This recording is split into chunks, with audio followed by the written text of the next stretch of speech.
Η σημερινή Ολομέλεια είναι καταρχήν θεσμική, γιατί έχει να κάνει με τη συγκρότηση, την παράδοση μάλλον του απερχόμενου γραφείου πόλης Νομαρχιακής Επιτροπής, στο γραφείο Σκολών, αλλά έχει να κάνει και την προκήρυξη εκλογών για τη νέα διεξαγωγή, για τη διεξαγωγή μάλλον των εκλογών για τα νέα γραφεία και την Νομαρχιακή Επιτροπή.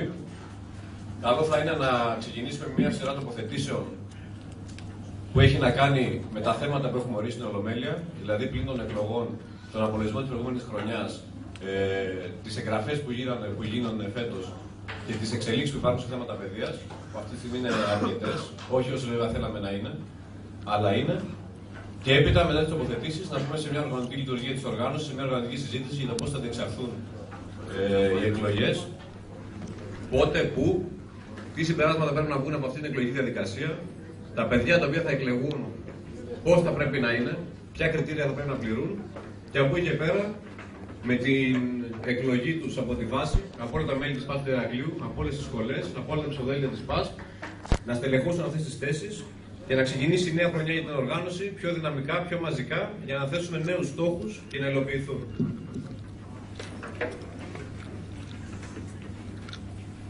Συνηθίζω να λέω, και πολλές φορές ίσως να γίνομαι και γραφικός και να κουράζω, για την ενασχόληση των νέων με την πολιτική. Γιατί υπάρχει σήμερα ένα κλίμα αποαξίωσης των νέων για το πολιτικό σύστημα και για τα κοινά γενικότερα, που είναι απόλυτα δικαιολογημένο. Λόγω των εξελίξεων που υπάρχουν, λόγω των σκανδάλων, λόγω των εκλογικών διαδικασιών που είναι απανωτές και δεν φέρνουν αποτέλεσμα, λόγω του όσο παρακολουθούμε καθημερινά στις ειδήσεις γύρω μας στην κοινωνία. Το θέμα είναι όμως εμείς, σαν νέοι άνθρωποι, σαν νεολαίοι, να κάνουμε ένα βήμα παραπέρα και να μπούμε μέσα στο ζήτημα, μέσα στο πρόβλημα. Είναι δυνατόν οι νέοι άνθρωποι να μην ασχολούνται με την κοινά την πολιτική, αφού ουσιαστικά είναι οι πρώτοι οι οποίοι αποδέχονται τις συνέπειές της? Όταν εκφράζεται μια λάθος πολιτική σήμερα ή στη Βουλή, σε οποιοδήποτε όργανο κυβερνητικό, οι πρώτοι οι οποίοι θα πληγούμε με αυτή, ειδικά όταν είναι λαθασμένοι, είμαστε εμείς, η νεολαία, η νέα γενιά. Εμείς που σήμερα είμαστε μέσα στα ΤΕΚ, στα πανεπιστήμια και αύριο βγαίνουμε στην αγορά εργασίας. Είμαστε εμείς αυτοί οι οποίοι δεν ξέρουμε αύριο αν θα έχουμε δουλειά, δεν ξέρουμε το γνωστικό μας αντικείμενο, δεν έχουμε σαφή κατοχυρωμένα επαγγελματικά δικαιώματα, δεν ξέρουμε ο βασικός μισθός μας ποιος θα είναι, αφού μειώνεται από τη μία κυβέρνηση στην άλλη. Όλα αυτά λοιπόν, αν μας αγγίξουν και αν πραγματικά φύγουμε από τη θεωρία του έλα μωρέ, όλοι οι ίδιοι είναι και τίποτα δεν αλλάζει, και δούμε την ουσία του προβλήματος, θα διαπιστώσουμε πως η μόνη περίπτωση να αλλάξει κάτι στη χώρα, στο σύστημα, στα κόμματα, στην κοινωνία γενικότερα, είναι αν πάρουμε εμείς τις τύχες στα χέρια μας και αν ξεκινήσουμε σιγά σιγά, όλοι εμείς, εκλέγοντας τους εκπροσώπους μας που είναι σήμερα ανάμεσά μας, στα όργανα και στις θέσεις που έχουν κάποια εξουσία είτε σε εσωκομματικό και σε παραταξιακό επίπεδο, είτε σε συνδικαλιστικό, είτε αύριο μεθαύριο στις εκλογές της αυτοδιοίκησης που είναι και άμεσα και επίκαιρα. Η κρίση λοιπόν στο πολιτικό σύστημα, για την κρίση στο πολιτικό σύστημα ευθύνονται όλα τα κόμματα. Ευθύνονται όλες οι παρατάξεις, όλοι οι φορείς, ευθύνονται ακόμα και οι φοιτητικές παρατάξεις. Οι φοιτητικές παρατάξεις, οι οποίες άλλες ξέρουν να ανθρώπουν έναν πολιτικό λόγο ίσιο, ντόμπρο και σταράτο, μάλλον έναν πολιτικό λόγο και τίποτα παραπάνω, και κάποιες άλλες παρατάξεις ξέρουν να ανθρώπουν μόνο κραυγές αντιπολίτευσης όπου είναι δεύτεροι, και όπου είναι πρώτοι να κρύβονται πίσω από ποσοστά, πίσω από δίθεν αγώνες που θέλουν να δίνουν, πίσω από την πατρότητα των αγώνων που διεκδικούν, και μιλάει για την ΜΚΣ ή όπως αυτή ονομάζεται κάθε χρονιά. Παρατάξεις οι οποίες θέλουν να κινούνται μόνο ιδεολογικά, δίθεν κινούμενοι στον χώρο της εξωγενοβουλευτικής αριστεράς, και δεν προσφέρουν τίποτα παραγωγικό ούτε στην κοινωνία σήμερα, ούτε μέσα στο ΤΕΙ μας, ούτε μέσα στα διοικητικά συμβούλια, ούτε πουθενά. Η κρίση στο πολιτικό σύστημα, από τη μεριά του κόσμου, ο κόσμος την αντιλαμβάνεται περισσότερο λόγω της οικονομικής κρίσης. Γιατί δυστυχώς ο κόσμος αυτό είναι που τον πονάει. Η οικονομική κρίση, στην οποία όλες οι κυβερνήσεις μεταπολίτευσης μέχρι σήμερα φέρουν τεράστιο μερίδιο ευθύνης, έχει φέρει μια κοινωνική διαταραχή. Ο κόσμος φωνάζει, δίκαια φωνάζει. Τα νέα οικονομικά μέτρα της κυβέρνησης ΠΑΣΟΚ είναι αντιλαϊκά και άδικα. Εμείς ως ΠΑΣ βγήκαμε πρώτοι και καταδικάσαμε αυτά τα οικονομικά μέτρα, χωρίς να κρυφτούμε και να φοβηθούμε το πολιτικό μας φορέα. Και η κοινωνία ουσιαστικά έχει δίκιο που φωνάζει, έχει δίκιο που αντιδρά στο πολιτικό σύστημα, έχει δίκιο που δεν θέλει πλέον να ακούει για πολιτικούς, για πολιτικάντιδες, για εκλογές και για κάλπες. Το θέμα είναι όμως να σκεφτούμε και για αυτή την κυβέρνηση, η οποία πήρε στα οικονομικά μέτρα, για ποιους λόγους έφτασε στο σημείο να πάρει τα οικονομικά μέτρα. Τι την όθησε να πάρει τέτοια μέτρα σκληρά, τα οποία ακόμα και πολιτικό κόστος έχουν και εκλογικά, αν θέλετε, έχουν κάποιο κόστος. Μια κυβέρνηση για μένα, ανεξαρτήτου ιδεολογικής κατεύθυνσης, θα έπαιρνε τέτοια μέτρα μόνο σε κατάσταση έκτακτης ανάγκης. Όταν δεν υπήρχε άλλη διαφυγή, όταν ήταν αναγκαστικό για να αποφευθεί μάλλον η χρεοκοπία και να μην χάσουμε, να γίνει το πάγωμα των μισθών και των συντάξεων. Δεν πρόκειται λοιπόν για μια ελεύθερη πολιτική επιλογή της κυβέρνησης, αλλά για μια επιλογή κάτω από μεγάλη πίεση. Χωρίς, ξαναλέω, να δικαιολογούμε την κυβέρνηση για όλες τις επιλογές της. Το θέμα είναι όμως από εκεί και πέρα να θέσουμε σε εφαρμογή μια εθνική κοινωνική συμμαχία, η οποία όχι μόνο θα μας επιτρέψει να πετύχουμε τα δημοσιονομικά ή μακροοικονομικά μεγέθη του προγράμματος στήριξης, αλλά ουσιαστικά θα μας επιτρέψει να επαναφέρουμε την ελπίδα στους πολίτες, να επαναφέρουμε τα εισοδήματα στους πολίτες, στους συνταξιούχους, στους μισθωτούς, στους εργάτες, στη χαμηλή κοινωνική τάξη, αν θέλετε. Στη χαμηλή τάξη, εργατική τάξη, συγγνώμη, όχι κοινωνική.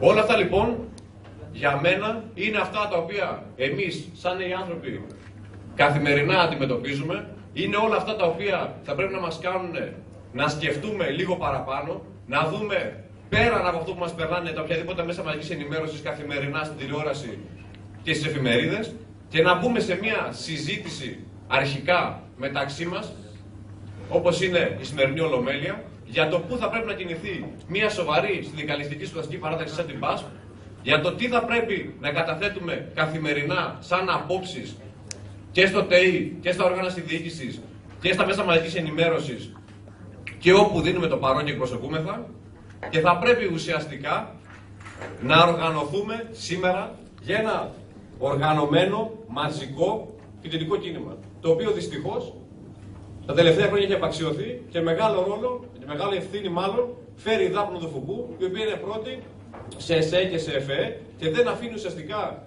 τις δύο αυτές ενώσεις να συγκροτηθούν αφού δεν μπαίνει σε σπουδαστικά συνέδρια. Μίλησα για την ΠΑΣΠ και για την κυβέρνηση ΠΑΣΟΚ. Και όπως πολύ καταλαβαίνετε, η ΠΑΣΠ πλέον είναι σε πολύ δύσκολη θέση λόγω της κυβέρνησης του ΠΑΣΟΚ. Και είναι απόλυτα λογικό. Μπορεί εμείς όλοι, σαν μέλη της ΠΑΣΠ, να γνωρίζουμε ότι η ΠΑΣΠ είναι αυτόνομη με τον πολιτικό της φορέα και ότι δεν συμπράττουμε και ότι δεν χειροκροτούμε την οποιαδήποτε κυβερνητική πολιτική θέλει να ασκήσει σήμερα το ΠΑΣΟΚ. Αλλά δυστυχώς ο κόσμος, η κοινωνία, η βάση αυτό δεν το γνωρίζει. Ακούει την ΠΑΣΠ, γνωρίζει ότι η ΠΑΣΠ πολιτικά εντάσσεται στον χώρο του ΠΑΣΟΚ, ότι ο πολιτικός μας φορέας είναι το ΠΑΣΟΚ. Άρα ερχόμαστε μάλλον σε δύσκολη θέση και πολύ εύκολα οι αντίπαλοι μας, η ΠΚΣ, η ΔΑΠ, τα ΕΑΚ, το δίκτυο, είναι το πολύ εύκολο για αυτούς να μας απομονώσουν, να μας κατηγορήσουν για πράγματα στα οποία η ΠΑΣΠ δεν φέρει ευθύνη. Και ξέρετε πολύ καλά ότι η ΠΑΣΠ έχει συγκρουστεί και θα ξανασυγκρουστεί οπουδήποτε διαφωνεί με τον πολιτικό της φορέα, με το ΠΑΣΟΚ. Αυτό έγινε όταν η ΠΑΣΠ θα γίνει αυτόνομη, αυτό έγινε όταν το ΠΑΣΟΚ δήλωνε θέσεις υπέρ της αναθεώρησης του άρθρου 16, αυτό έγινε όταν το ΠΑΣΟΚ κατέθεσε και πέρασε στη Βουλή τα νέα οικονομικά μέτρα, αυτό θα γίνει και οποτεδήποτε χρειαστεί, οποτεδήποτε θεωρήσουμε ότι το ΠΑΣΟΚ δεν ασκεί σοσιαλιστική πολιτική, δεν ασκεί πολιτική η οποία μας εκφράζει ιδεολογικά, δεν ασκεί πολιτική η οποία σαν σπουδαστές, σαν φοιτητές, μας ευνοεί για τις σπουδές μας, για τη ζωή μας αύριο και μεθαύριο. Θα έχετε, πιστεύω να έχετε διαβάσει όλες τις ανακοινώσεις της ΠΑΣΠ για όλα τα ζητήματα, οι οποίες κυκλοφορούν και στο ίντερνετ και αυτές τις μέρες στον τοπικό τύπο, εδώ στο Ηράκλειο, και καλό θα είναι να τις διαβάζετε και να ψάχνετε να τις βρείτε στο δίκτυο, όπου αυτές αναρτώνται, για να καταλάβετε ουσιαστικά αυτά για τα οποία αναφέρομαι από τώρα. Ένα άλλο θέμα της σημερινής Ολομέλειας είναι ο απολογισμός της περασμένης χρονιάς, όπου πολλά υπόθηκαν από άλλους καλοπροαίρετα, από άλλους από αγάπη για την οργάνωση, από κάποιους άλλους κακοπροαίρετα. Εγώ δεν θέλω να σταθώ στους τρίτους, θέλω να σταθώ στους δύο πρώτους, οι οποίοι για μένα είναι αυτοί που με ενδιαφέρουν, είναι αυτοί οι οποίοι αγαπάνε την οργάνωση σαν όλους εμάς, είναι αυτοί οι οποίοι όχι απλά λένε κάτι για να υποθεί, λένε κάτι γιατί τους νοιάζει, γιατί αγαπάνε αυτή την παράταξη, γιατί έχουν προσφέρει αυτή την παράταξη, γιατί η οργάνωση της ΠΑΣΠ τους έχει δώσει πολλά και δεν εννοώ υλικά, μιλάω ιδεολογικά και ηθικά. Για όλους αυτούς λοιπόν που εκτιμώ ότι όλοι μας ανήκουμε, είμαστε σήμερα εδώ, ανήκουμε σε αυτή την κατηγορία, θέλουμε μία ΠΑΣΠ πρώτη, θέλουμε μία ΠΑΣΠ αυτοδύναμη, θέλουμε μία ΠΑΣΠ να αγγίζει τα ποσοστά της αυτοδυναμίας. Θέλουμε μία ΠΑΣΠ η οποία να μην κρύβεται σε πολιτικά γραφεία, θέλουμε μία ΠΑΣΠ δυνατή, μαζική, μία ΠΑΣΠ με σοβαρές απόψεις, μία ΠΑΣΠ με θέσεις και προτάσεις στα όργανα συνδιοίκησης, μία ΠΑΣΠ στην οποία δεν μπορεί κανείς άλλος, καμία άλλη παράταξη, όπως έχει υποδειχθεί όλα αυτά τα χρόνια, να αντιταχθεί μέσα στα αμφιθέατρα. Μία ΠΑΣΠ η οποία πολιτικά για μένα είναι η πιο κατοχυρωμένη παράταξη. Μία ΠΑΣΠ η οποία θα τραβήξει, και μιλάω για την ΠΑΣΠ του Ηρακλείου, θα τραβήξει από το χέρι, να το πω έτσι, τις υπόλοιπες ΠΑΣΠ ανά την Ελλάδα, σε ΑΕ και ΤΕΗ, όπου υπάρχει η κατάδεια του 5% σε μεγάλα ιδρύματα, θα τραβήξει λοιπόν αυτές τις παρατάξεις, αυτές τις οργανώσεις, στα ποσοστά τα δικά μας. Και θα καταφέρει η ΠΑΣΠ του Ηρακλείου, μέσα από τα μεγάλα ποσοστά και τους ψήφους ουσιαστικά που παίρνει, να το πω έτσι, να παρασύρει την ΠΑΣΠ Πανελλήνια σε μεγάλα ποσοστά. Και πόσο μάλλον να καταφέρουμε να φέρουμε την ΠΑΣΠ ΤΕΗ πρώτη δύναμη σε όλα τα Πανελλήνια.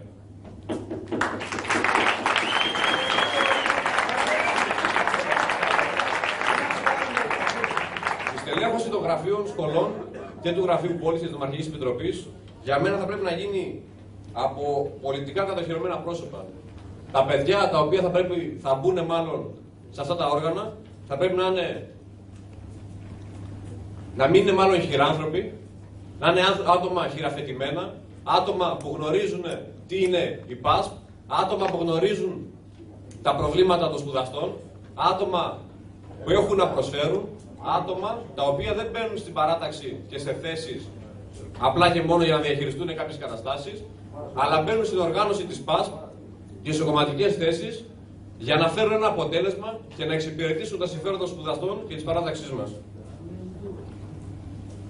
Κλείνοντας, θα ήθελα να κάνω ένα αποχαιρετισμό, να το πω έτσι, και ένα ευχαριστήριο, γιατί σήμερα ουσιαστικά είναι η τελευταία ολομέλειά μου ως γραμματέας της παράταξης. Να σας ευχαριστήσω όλους μαζί, και τον καθένα προσωπικά και όλα τα μέλη της παράταξης για την αφοσίωση που είχατε αυτά τα χρόνια και στο πρόσωπό μου και στα γραφεία πόλεων στα οποία συμμετείχα. Ήταν 3 συνεχόμενες θητείες. Να ευχαριστήσω τους παλαιότερους, οι οποίοι μου εμπιστεύτηκαν ουσιαστικά στα χέρια μου την οργάνωση. Να ευχαριστήσω όλους αυτούς που μας στήριξαν και εμένα προσωπικά και το γραφείο και την Νομαρχική Επιτροπή για το δύσκολο έργο που είχαμε να κάνουμε. Και πάνω απ' όλα να πω ένα μεγάλο ευχαριστώ και όπου μου δίνεται αυτή η δυνατότητα και σήμερα και αύριο από όποιαν υπηρετώ την παράταξη, να πω ένα μεγάλο ευχαριστώ στον Κώστο Διαταφυλάκη, που ήταν ο άνθρωπος ο οποίος